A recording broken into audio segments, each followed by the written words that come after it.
Good afternoon, good morning, and good evening, everyone, and welcome to today's Modern Sales Pros live workshop with Sanj from the team at the founder and CEO, I should say, of the team at Concert Finance. Before we jump into today's programming, Sanj, we just had you on yesterday, so I'm not going to ask you any new hobbies that you've developed since the start of the pandemic. But what I thought was really interesting is actually the location that you're in. Can you just tell us a little bit about where you are physically right now? I am in a co-working space in Dumbo, Brooklyn. My mask is right here. There's no one else in the room or within maybe 100 feet of me. Excellent. That's what we like. And is that the one that's part of the Soho house, or have you moved on to upper and bigger and better places? No, it is. It's not at all that I'm a fancy person. It's really just the closest to my house. So it's convenience, and you get the high society experience of being at the Soho house. I mean, what could possibly be better than that, other than not being in a pandemic, right? And I guess like the only thing better is talking about budgeting for sales comp. So. But I think it's not just budgeting. It's going to be like a dream come true. It's making sure that we get the CFO's approval too. It's not just the budgeting part. All right, folks. So we're going to go ahead and get started here. Today is a very special session. This is the second of a two-part session on really setting your organization up with great compensation and having great philosophy and first principles about that. Yesterday's session, which we'll provide the recording to everybody as a follow-up to today's, was more around the psychology of compensation and quota setting and the role that all of that plays in setting really great targets for your team.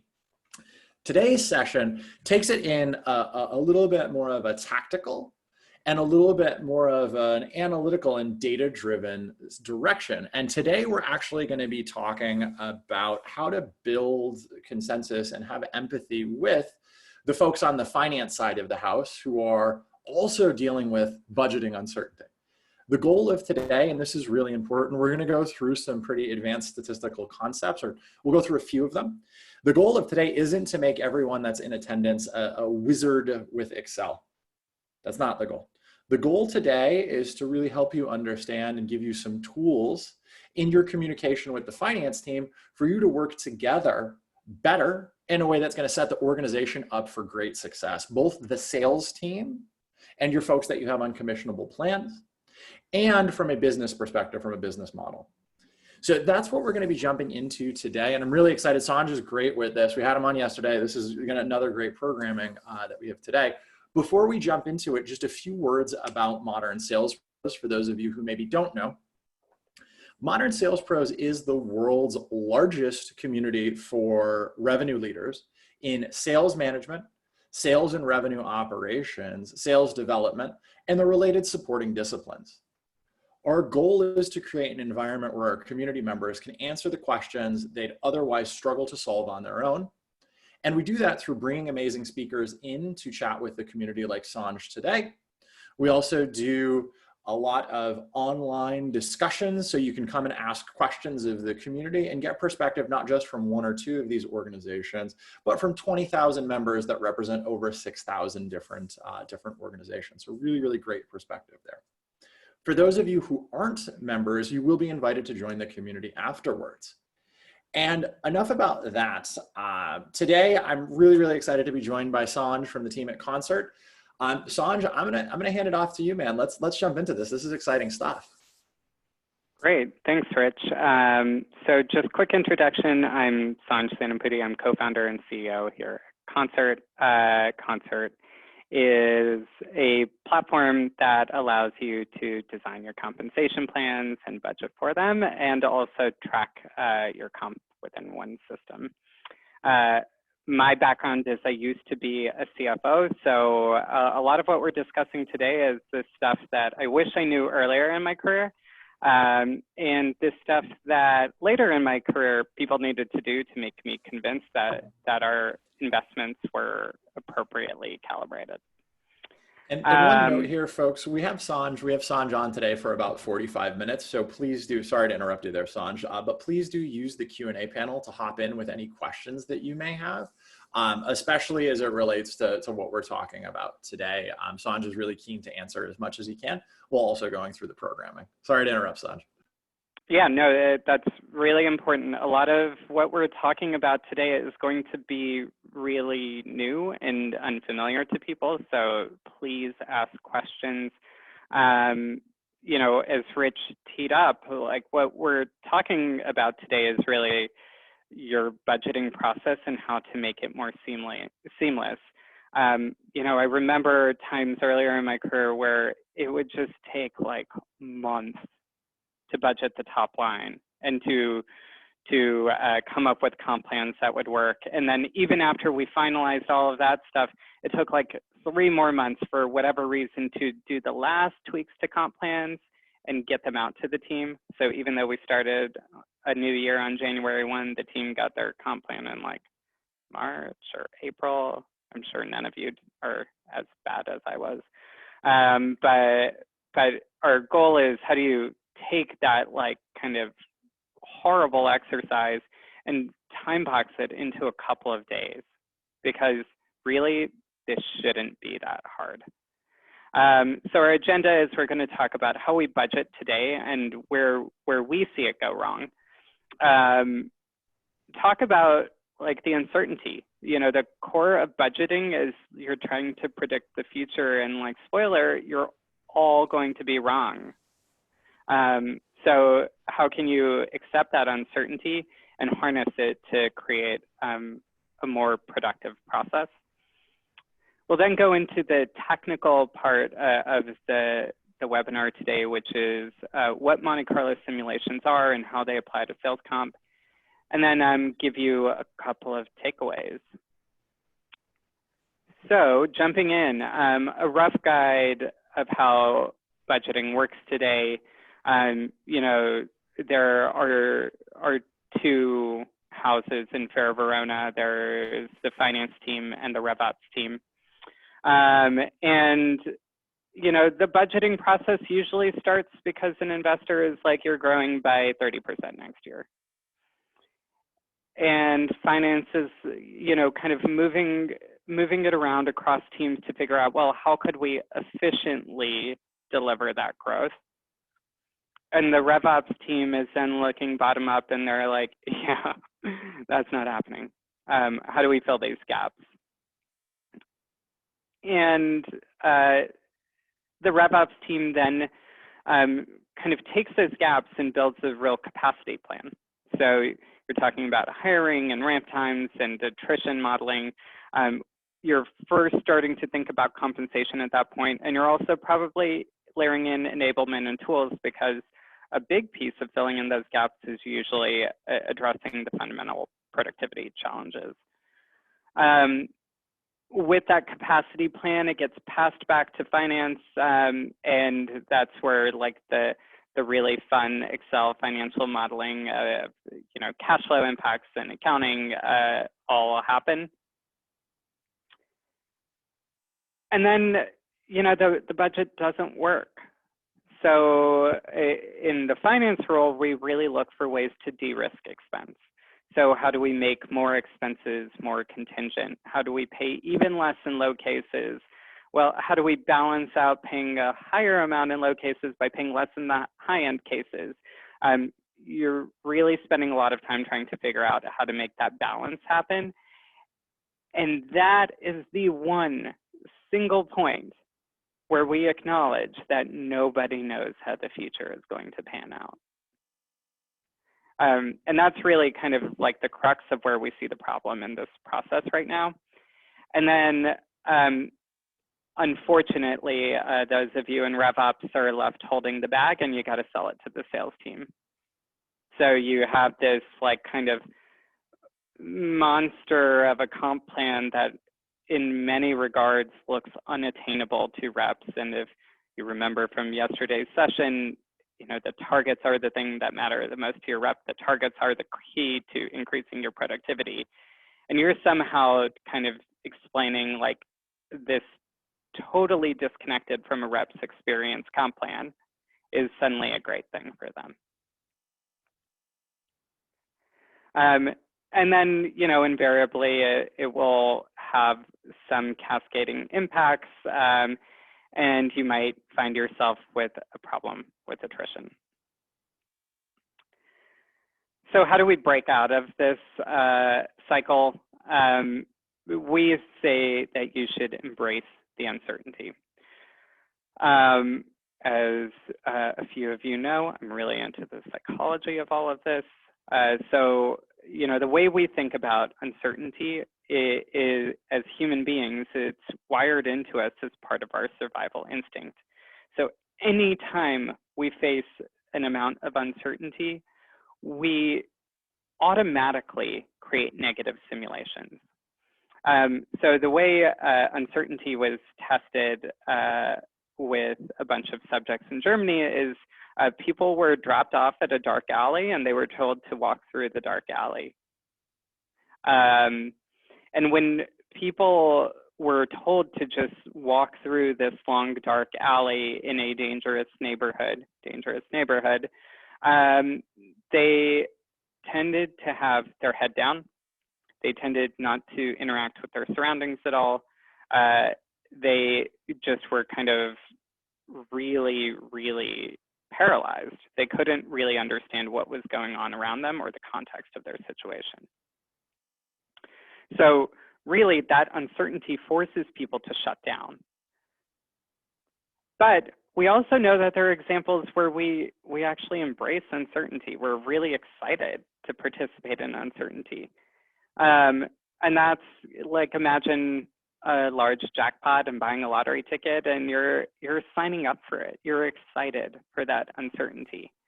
And that's really where we see the potential. So a lot of our budgets are like, crap, like 2021, we're walking into a dark alley. And what we need to make it feel like is like we're buying a lottery ticket. We really can do this. And we just need to work together to set ourselves up for success. So uncertainty comes from three main sources. Complexity, which is how many interdependencies in your model are there. So if this, then that, if this, then that, if this, then that. That's kind of what we're looking for in complexity. Ambiguity is you can have a very large range of outcomes. So, you know, what happens if I close $0? What happens if I close $1 million in a month? And then probability. So this is the piece where I think we probably do the worst job today, collectively as finance and RevOps, of ascribing like how likely is it that this outcome is to come to fruition. And based on the interaction of these sources, you will create either negative or positive simulations. Negative simulations are usually multi-sourced. So you usually are trying to de-risk something or like extraordinarily place focus on a negative outcome if you have a few of these factors at play. So, you know, in comp planning, we'll see that complexity and ambiguity are really relevant to teams. You know, we don't want really complex comp plans. We also don't really know how the team is going to perform. And that's where we focus our efforts. In that dark alley example, again, the simulations are probably more around probability and ambiguity. I don't know what's going to happen in this alley, and I don't know how likely there is that something bad is there.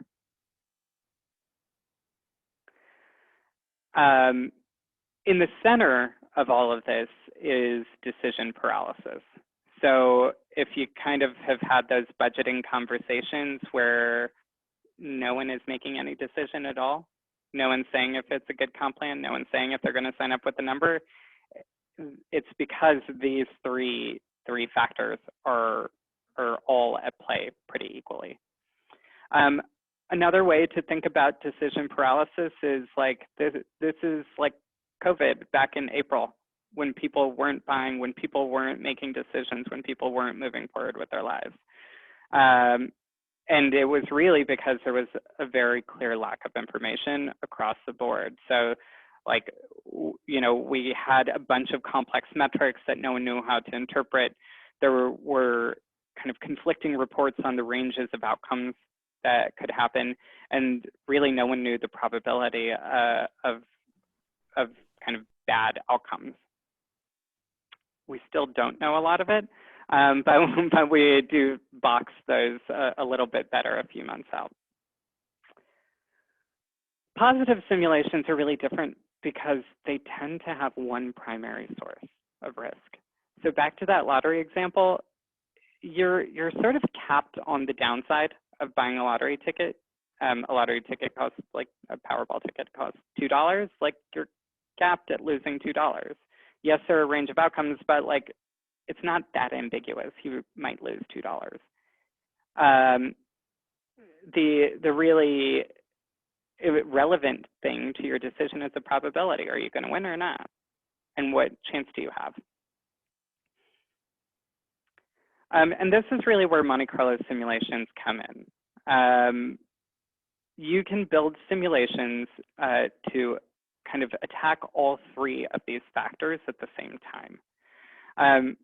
For those who don't know and aren't familiar, a Monte Carlo simulation is a statistical tool that creates a bunch of randomized simulations to your results to give you an idea of what the range of outcomes looks like. So this is helping you understand across 1,000 different randomized scenarios what the world could look like.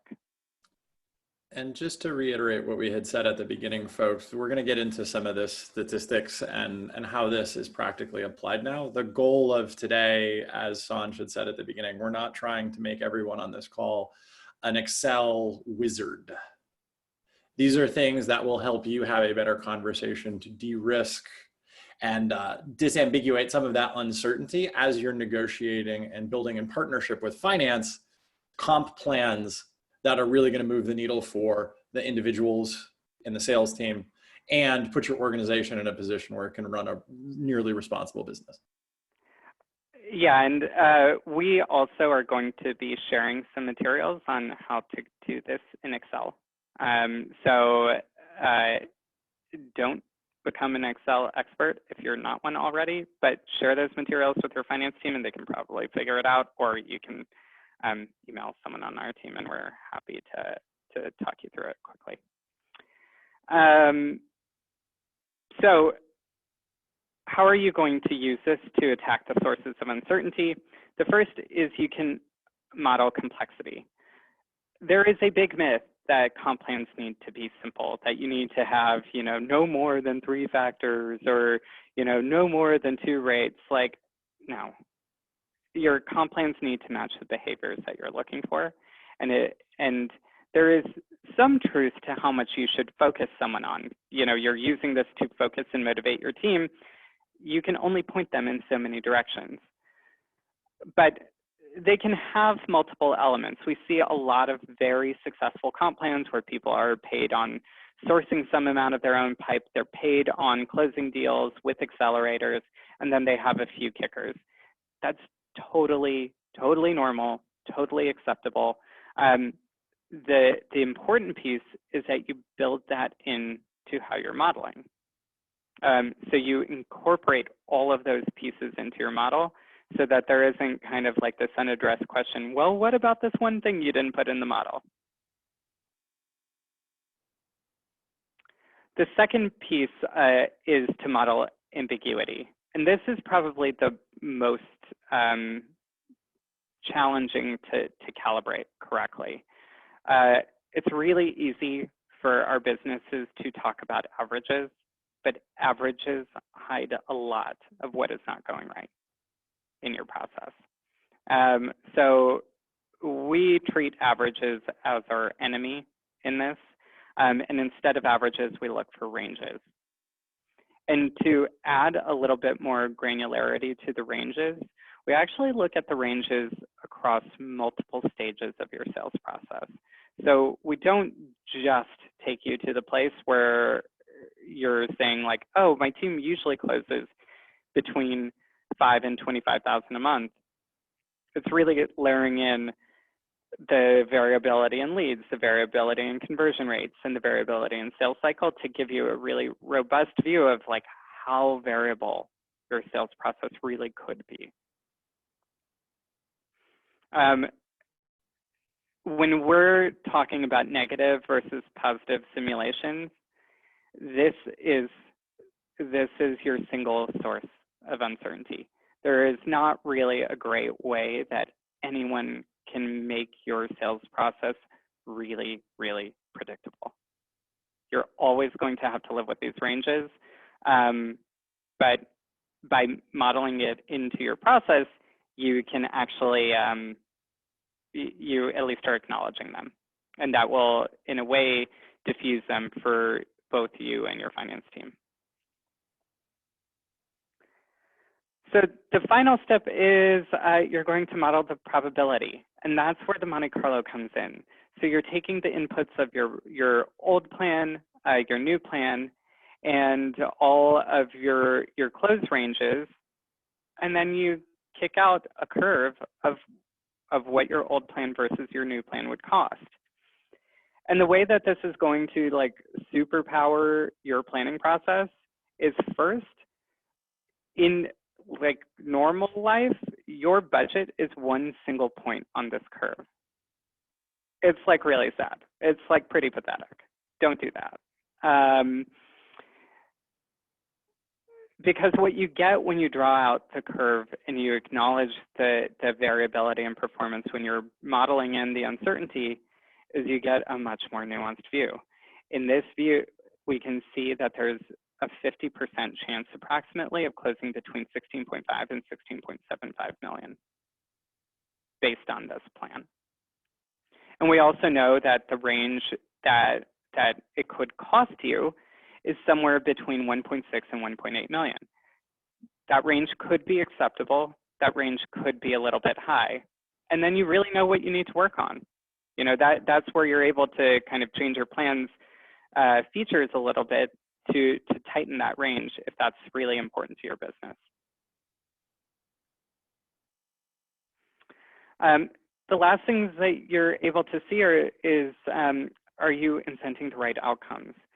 So, you know, we recommend that people look for a few different elements. The first is the shape of your curve.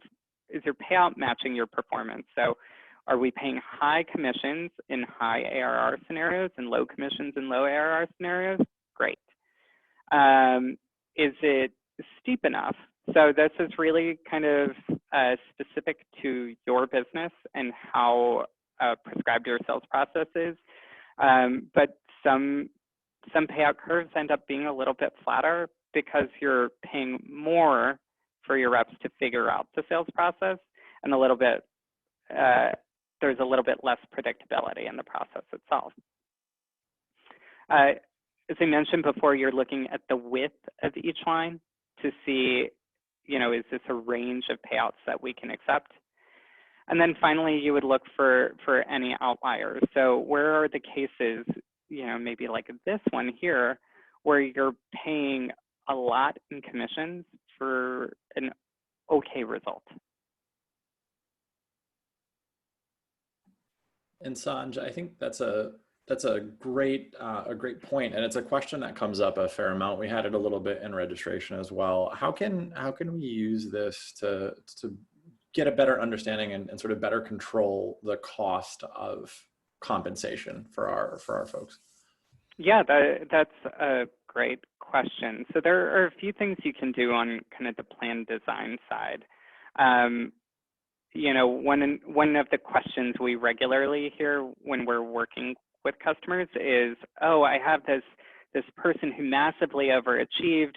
They're getting, you know, $1 million in commissions this year, like literally $1 million in commissions this year. Like our board is saying they can't do that again. How do we solve that?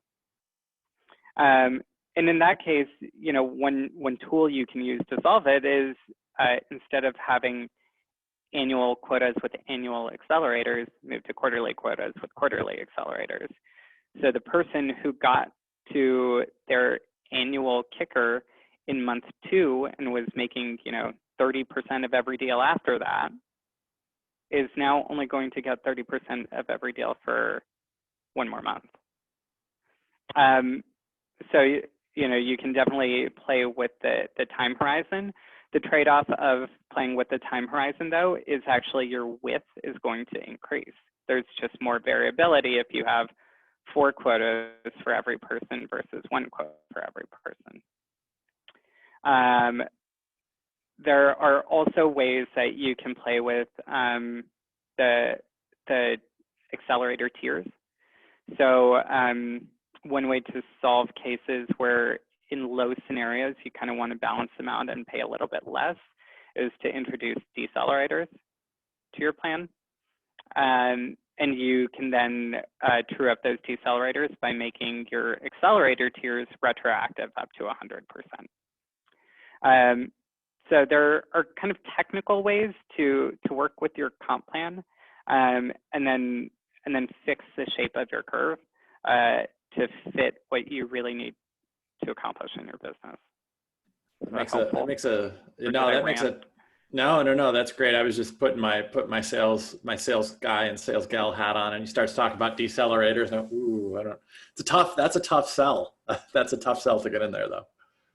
Yeah, I think decelerators are never anyone's favorite thing, but there is, if your process is fairly clear, if your quotas are really attainable, people are going to focus on the accelerators.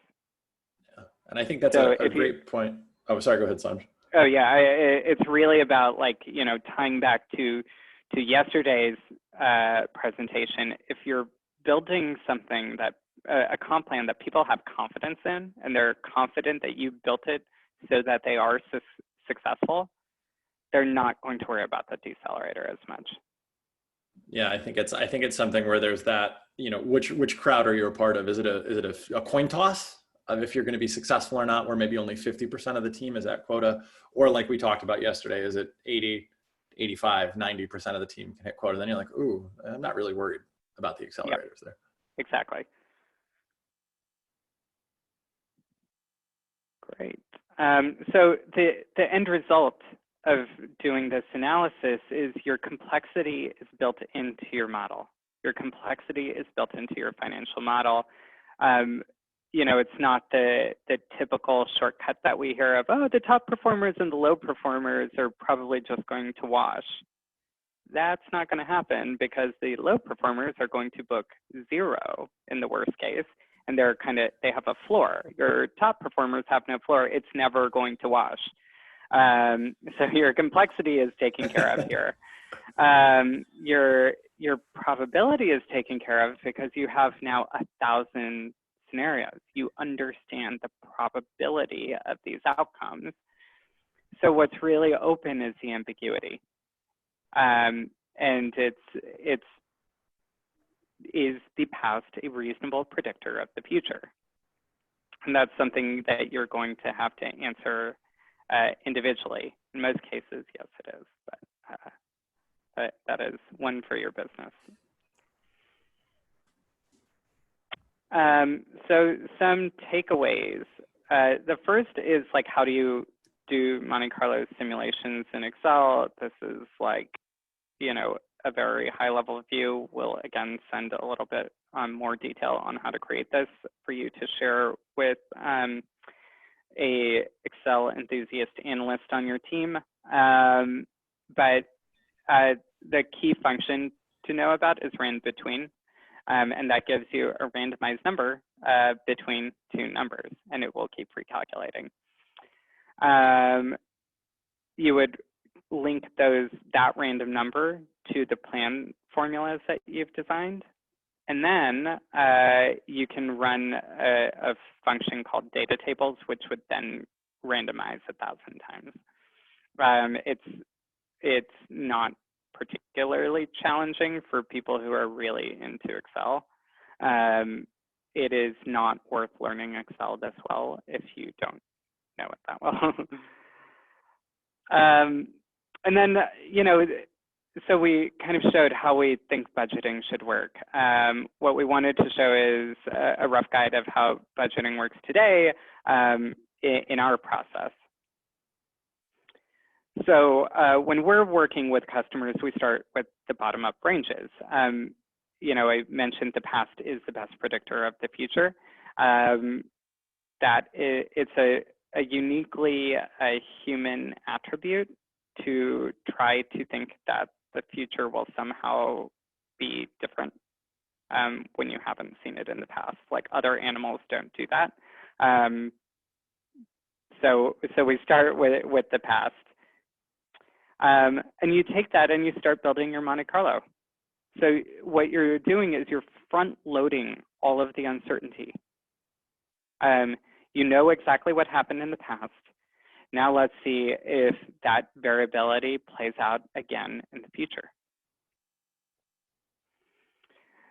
You then would take that variability and see where your most likely outcomes are and work on your capacity planning. So how many people do you really need to hire when you factor in the variability? Again, how do you play with those comp levers? And what enablement and tools should you be investing in? You know, knowing how far you might be. Then you take that into your financial modeling, kind of the same cash flow work. And once it's in your approved budget, you can sell it to sales. What you notice about our workflow is it looks more integrated. So it's not like finance does their work and then passes a spreadsheet over to RevOps, who then do their work and pass the spreadsheet over to finance. This is you're working off of the same numbers all the time. And you're passing it back and forth. This is a real partnership, purely because you are working on the uncertainty together. So with that, I think I might have finished in record time. Any questions? I think that was great, Sanj, and John Simo actually asked a question that you answered in the previous with just that back and forth. It really is a collaboration between the two groups, as opposed to it being something where finance does their thing, RevOps does their thing, and they kind of come together. Yeah, and one thing that so when we do this professionally, like, we would never just start with one group. We have both groups in the room at the same time. And I think that builds a lot of trust in the process. And the question, I know, I'm sure a lot of folks are seeing this and sort of thinking about this, not finance versus sales or finance versus RevOps, but really working together.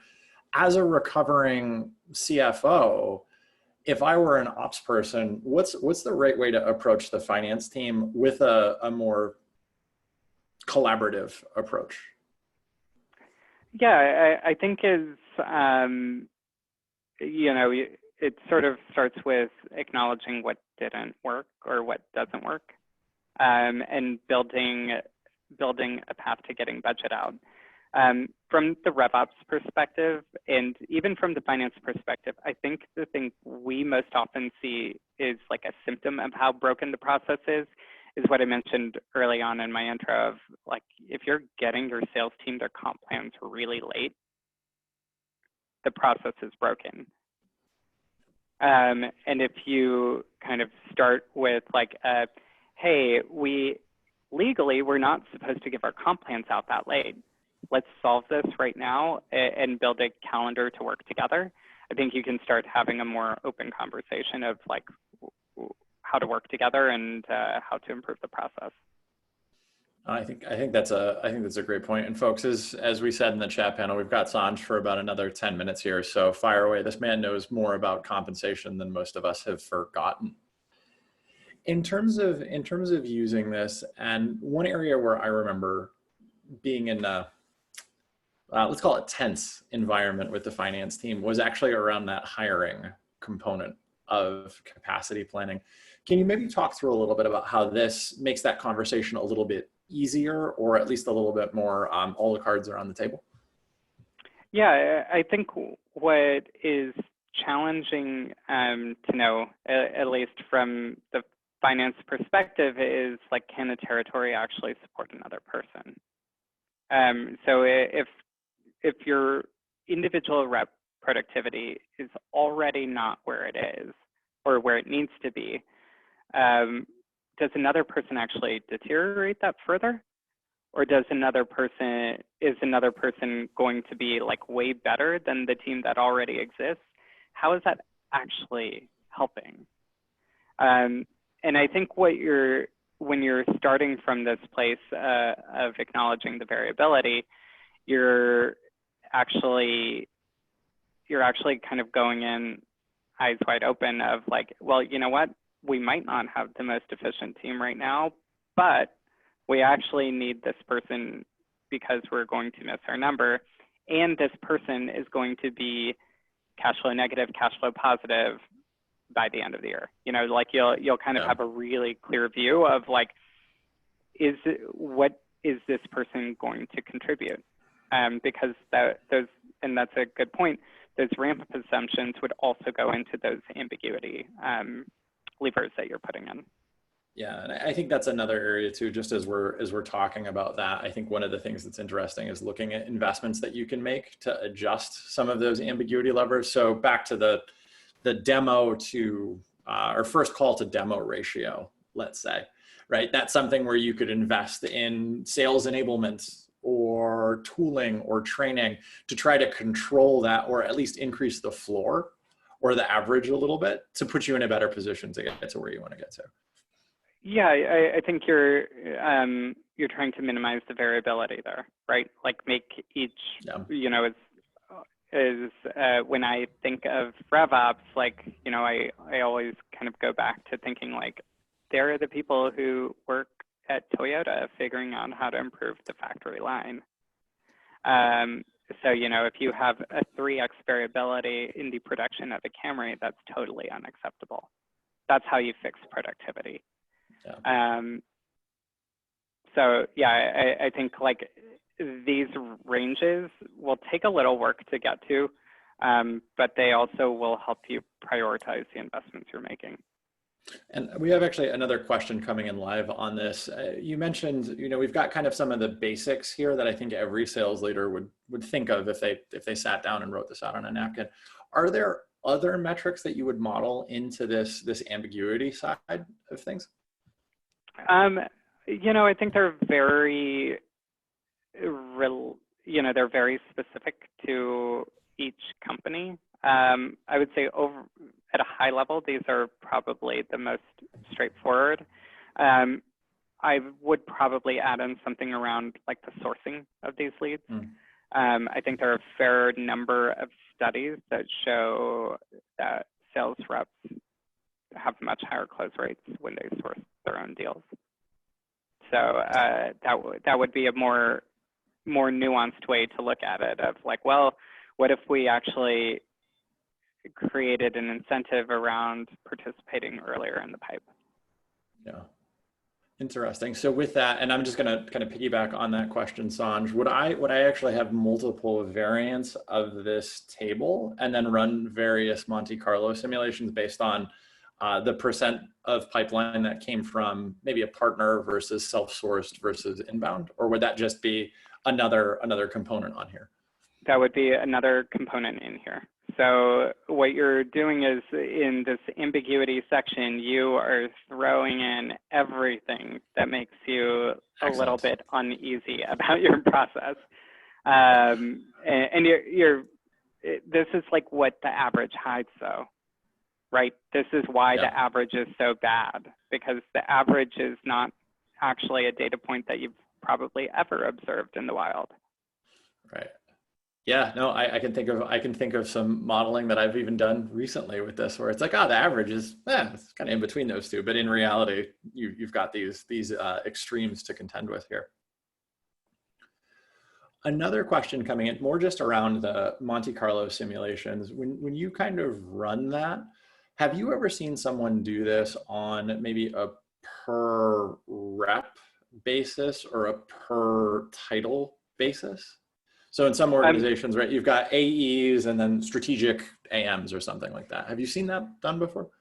Yeah, so we recommend running this by kind of plan or role. At an individual rep level, it's not entirely as valuable because statistically randomizing one person leads a normal distribution. But it is more interesting to do it in aggregates of people. What you get from randomizing one person, though, is you get a clear view of their payout curve for them. So what we end up suggesting is you can actually use this curve and draw it out and say, like, all right, this is how you get paid. This is like, you know, depending on where you individually end up on this curve, you would either be here or here, and you see what the high and low scenarios are worth to the individual. Interesting. I never thought of kind of running that on a, hey, here's where you could be basis. So one more question coming in here, Sanj, longtime Modern Sales Pros member, I think one of the OGest of the OGs, Damian Wisniewski, asking about kind of the hygiene question. So if we go back to that modeling of ambiguity, Damian's point is, if I have a rep that's terrible at Salesforce, how much does that screw this up? And the example he gives is, you know, maybe just very, very low lead to demo ratio, but really high demo to, you know, demo to close one ratio, because they don't put anything bad in Salesforce. How do you contend with that? Yeah, I would say instead of using this to solve your problems, I would argue that this is a lot better than running on an average. I think if your data is a thing you're concerned about, the average is even more harmful to your calculations. Interesting. Yeah. So that would, to Damian's point, right, that would kind of not be blended away by looking at the average, right? You'd have the extremes modeled through this. By looking at the ranges, you do have some notion of what the extremes would look like. And if one person is bad at that specific activity, you have everyone else who kind of gives you a better idea of the range. Whereas if you're using a blunt average, that one person's number is going to equally adjust everyone else's number. Oh, that's great. Sanj, I think we're at about time here. Once again, this was really, really awesome. I really appreciate the deep dive here, and I know our attendees certainly do, as do all of the members of the Modern Sales Pros community who are going to be watching this in the coming weeks and months. And for those of you who want to dive in a little bit deeper here, afterwards we'll share both yesterday's session on more of the sort of quota setting and thinking about that from a psychology standpoint, today's session, which will help you sell to your CFO and work better with finance. In addition, for those of you who are in the midst of annual planning, not next week, the week afterwards, we have our 2021 Modern Sales Pros Vision Week. This is your one-stop shop for annual planning. If you haven't started, if you're maybe just getting into it, if you feel like you're a veteran, but you need to improve a skill somewhere, maybe around territory design, or Sanj is running a session on like great comp plans and really what they look like. So you're going to have an opportunity to hone all of those skills. Concert's a great sponsor, and Sanj will be speaking there again. I'd encourage you to attend that as well. And there's the link in the chat panel. But Sanj, as I said at the outset, it's always a pleasure to have you join us on Modern Sales Pros. I think it's always a great experience for us to think bigger and broader and maybe ahead of where a lot of us are today. And that's why we love having Concert as a sponsor and love working with you. Yeah, thank you guys. Happy budgeting. And if anyone needs help with advanced Excel skills, find me on LinkedIn. Oh, Sanj, on behalf of all of our attendees here today, the 20,000 people in the Modern Sales Pros community, and Hannah behind the scenes, thank you so, so much. We look forward to doing this again sometime real soon. Yep. Bye. Take care, everybody. Stay safe. Bye-bye.